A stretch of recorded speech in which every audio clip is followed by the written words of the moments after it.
Hello, welcome back.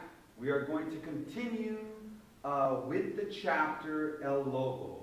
This is part 2 of the video for the chapter El Lobo from the book Barrio Bushido.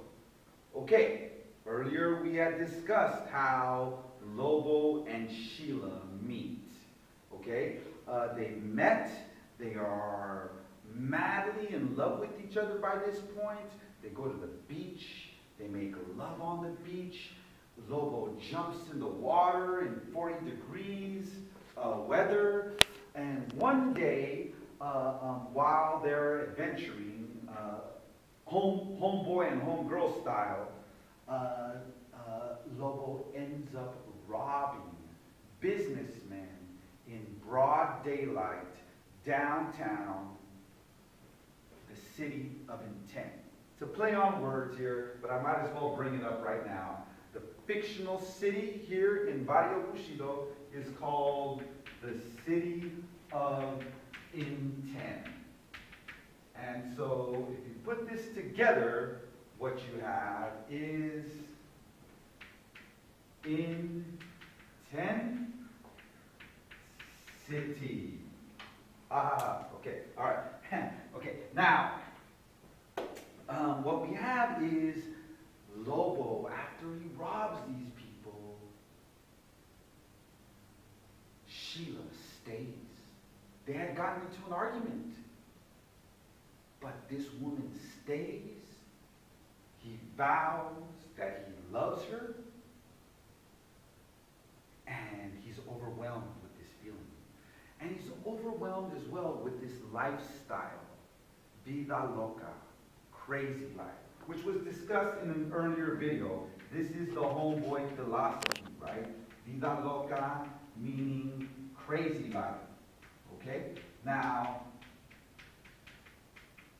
in the book, in his chapter, on page 30, Lobo describes what vida loca actually is. And I'll read to you a bit of this, and we can try to, evaluate and analyze this concept. Vida loca, crazy life, the homeboy philosophy, my philosophy, because it didn't make any shit to do the shit that I did, but it did. It made me normal in a world where I had to fuck a motherfucker up to feel good inside, to be accepted by the locals, to keep my respect as a man. I had to get over on someone and make them feel like shit so that I could say I was a true street soldier. I couldn't justify or explain it. It went beyond justification. It went beyond the simplicity of an explanation. There was no explanation or theory that could satisfy the lust of la vida loca. The crazy life was reality, as real and genuine as the crazy death. So with this as a standard, vida loca as a standard, Lobo gets into these extreme situations, and so does Sheila, okay? Lobo thinks this is all he needs to do with Sheila, is give her vida loca all the time. But he begins to explain to her more about his crazy life, and Sheila is not impressed.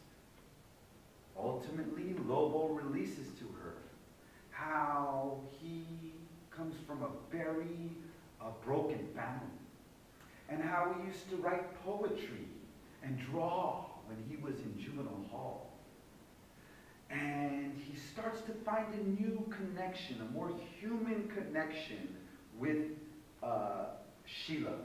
On pages 33 and 34, he describes to us one day when he goes out to the zoo with Sheila. And I'll read to you a bit of this. And this tells us how much Lobo is changing with this love of his life. One day in May, we went out to the zoo, ate popcorn, and peanuts.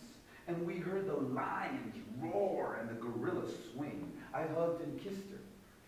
And I won't bullshit you. I even held her hand in public. I was proud. It didn't matter that I was hungover. It didn't matter I was half broke and that I made her jump over the gate of the zoo so that we could get in for free. And I didn't care that my stomach rumbled and turned from the burrito I'd eaten the night before. Machine gun rattled out of my pants, and I knew I positively loved her when I didn't want her to see me sweat. I excused myself like a gentleman for her. Sometimes, though, I couldn't help but be who I had to be. So, note in this incident, Lobo has to go to the restroom.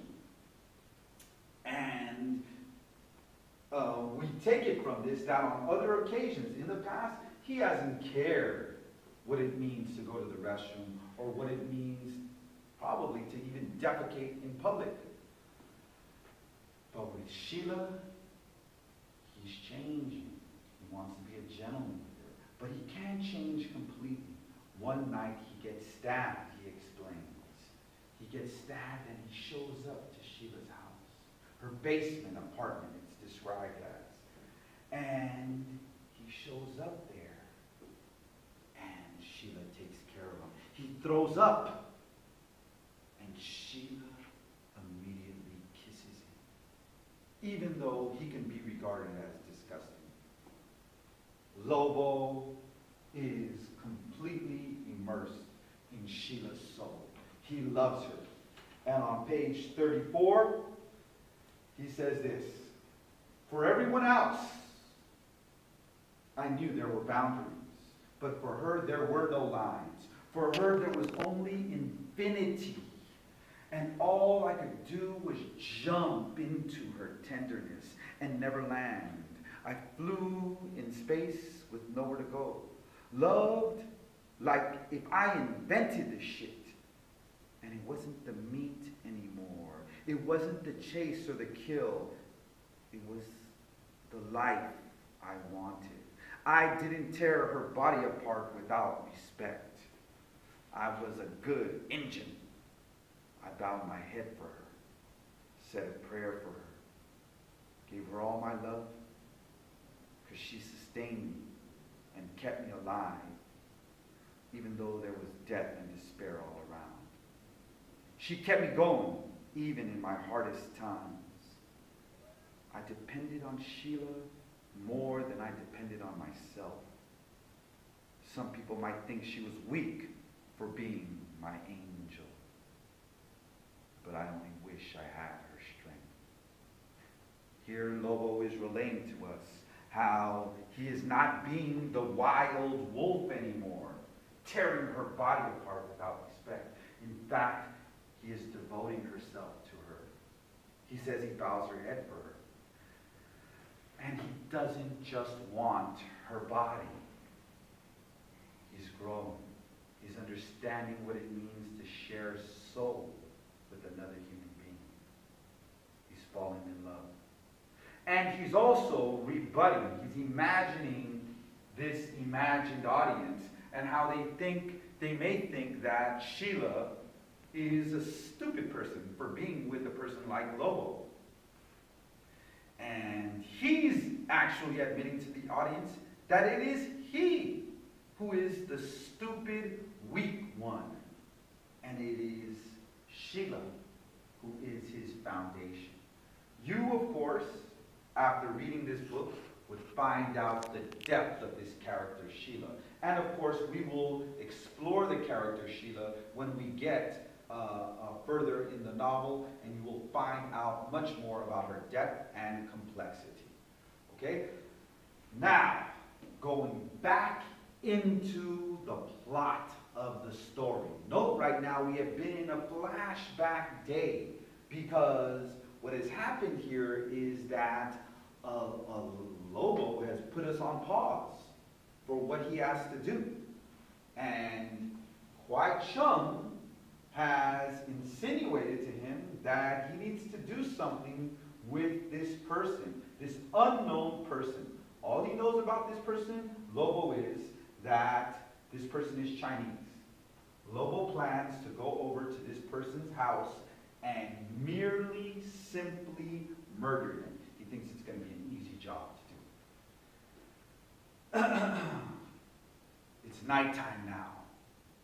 Lobo walks to this person's house.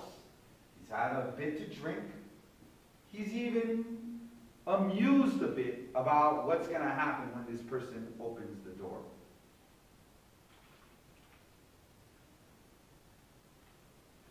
He rings the doorbell. Someone answers. But it is not a frail, weak, stereotypical Chinese immigrant person. The person who answers is a character named Sasquatch. And this person is Chinese in ethnicity, but he is a Chinese American. He's large, Samoan looking. He wears a jerry curl, a style of hair that was made popular by many rappers, but even earlier than that, Michael Jackson. It's a hairstyle usually for African Americans. Sasquatch, this character, has taken on an African American identity. I'm going to give you a little bit of background on Sasquatch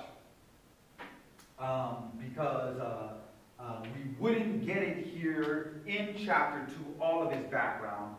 You would get it later in the novel, okay? Sasquatch grew up in an African American neighborhood. Initially, when he first moved into that neighborhood, he was bullied. He was bullied, and he ended up learning how to fight. First, he learned how to break dance, and he gained some respect from his African American peers in the neighborhood. And ultimately, he began, with the gangs. He joined an African American gang. And during the 1980s, he was selling crack cocaine on the streets. He met Kwai Chung during that period, and Kwai Chung was collecting bets for the Chinese people who lived in the African American neighborhood. Sasquatch was supposed to be his muscle there. Kwai Chung became fearful of Sasquatch. Sasquatch would make fun of Kwai Chung. And Kwai Chung thought that one day Sasquatch would betray him. So what Kwai Chung did was he called the police on Sasquatch anonymously. And Sasquatch's house was raided by the police, and they found crack cocaine, and with the tough sentencing laws at that time, Sasquatch was sentenced to time in prison. Sasquatch went to prison. While he was in prison, he figured out that Kwai Chung had betrayed him. And he gets out. He's out of prison now, and he wants revenge. But not only does Sasquatch want revenge, Sasquatch wants to gain power. The problem that Sasquatch has had with the Chinese triads is the Chinese triads completely disapprove of Sasquatch because he acts like an African American. Sasquatch has this idea that he can get in the good graces of the triads. He realized how much wealth and power that they have, but he is not going to change who he is, right? He can't change really who he is. He's been like this his whole life. And so what he does is, Sasquatch knows that. He has predicted that Kwai Chung will send Lobo after him. Lobo is Kwai Chung's enforcer. All right? Sasquatch has kidnapped Sheila. And he has her in his house. He invites Lobo, shocked Lobo inside of the house, and Lobo enters because Sasquatch has a pistol by his side. Lobo sees Sheila, and she has been tortured. She's been beaten up. Sasquatch demands this on page 38 of the book.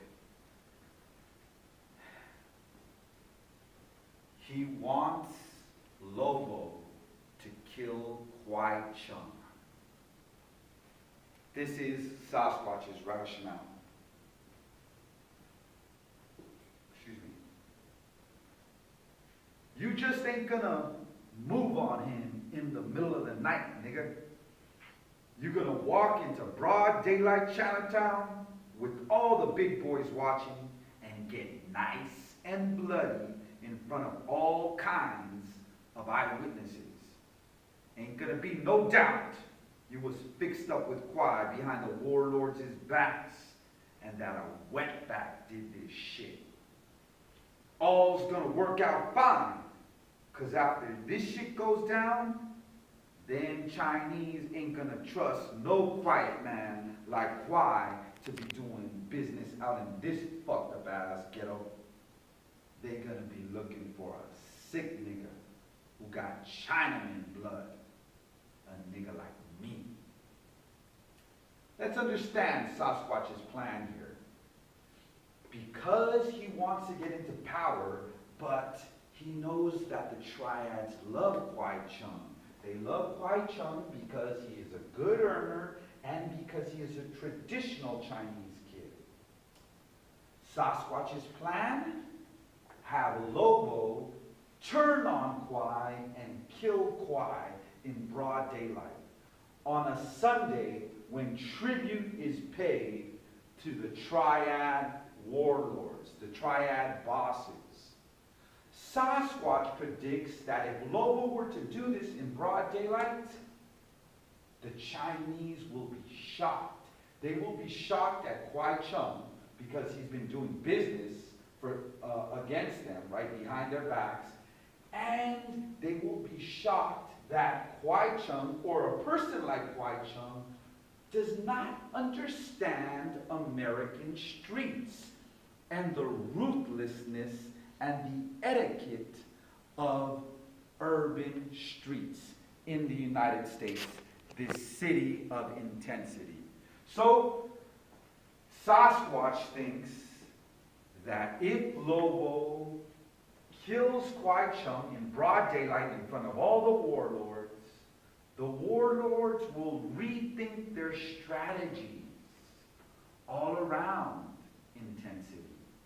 And they will hire someone who has a street background, but also has Chinese blood. Someone like Sasquatch. Lobo protests, and he tells Sasquatch, go ahead and kill her. Sasquatch does not take the bait.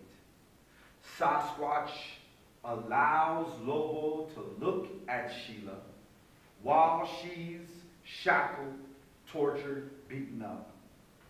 Lobo is looking at her, and he's remembering all of the great times they've had. From page 39, the bottom.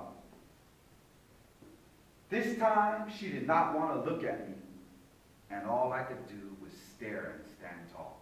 He's proud. He's proud of Sheila. She hasn't cracked. She hasn't broken.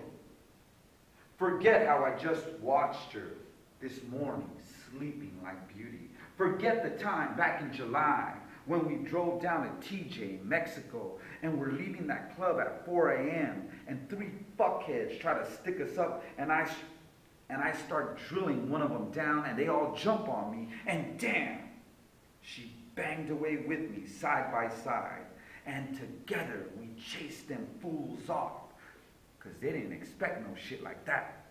Forget how she smells, how she feels, how she was always there before I even arrived. I leaned up and stepped forward with baby steps, giant steps, shrinking, shrinking, going low and then down. I was looking in her face, squatting on my ankles, opening her legs and touching her jeweled thighs, then down on my knees, my head in her lap. I was a colored egg cracked open on Easter Sunday, a shattered window from a mighty home run ball. She was my great wall. You have too much affection to be the wolf. She kissed my head softly. Too much love to be cool. She was more right than she would ever know, but I got up anyway. In this exchange, Lobo is humanized.